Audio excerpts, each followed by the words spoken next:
दिल्ली में सीएम हेमंत सोरेन ने झारखंड के लिए दमदार तरीके से आवाज उठाई। नीति आयोग की बैठक में उन्होंने पीएम मोदी के सामने 1,36,000 करोड़ के बकाया राशि की मांग की। प्रधानमंत्री नरेंद्र मोदी की अध्यक्षता में आयोजित नीति आयोग की 11वीं शासी परिषद की बैठक में झारखंड के मुख्यमंत्री हेमंत सोरेन ने राज्य के विकास संसाधनों पर अधिकार और केंद्र से अपेक्षित सहयोग से जुड़े मुद्दों को मजबूती के साथ उठाया। अपने विस्तृत संबोधन में सीएम ने झारखंड को केवल खनिज संपदा वाले राज्य के रूप में नहीं बल्कि देश के भविष्य के औद्योगिक, शैक्षणिक और मानव संसाधन विकास के केंद्र के रूप में देखने की वकालत की।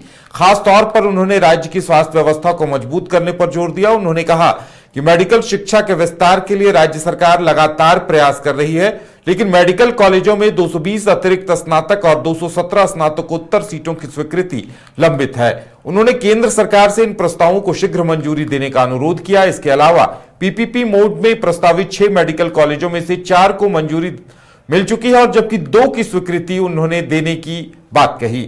सीएम ने स्पष्ट किया कि 2047 तक भारत को विकसित राष्ट्र बनाने का सपना तब तक पूरा नहीं होगा जब तक झारखंड को उसका हक और केंद्रीय उपक्रमों पर बकाया भारी भरकम राशि नहीं मिल जाती।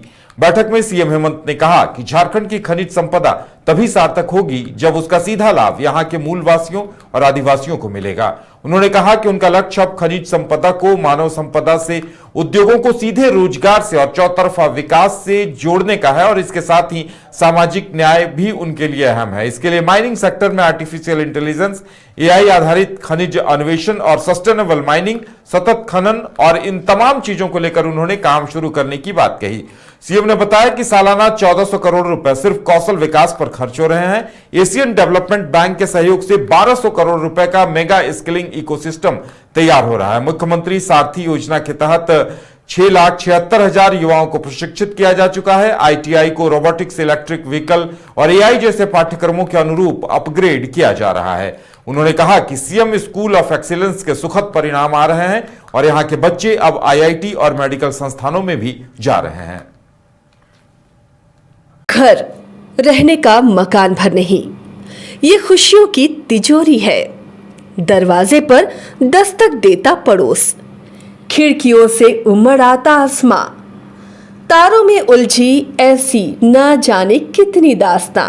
कहती हैं चले डायमंड सिटी, एक सफर हम सफर के साथ अपने घर तक। Diamond city, life long bonding, 500 से ज्यादा खुशहाल डायमंड परिवार। जल्दी करें, सिर्फ 200 फ्लैट बाकी। आज ही बुक करें अपना आशियाना।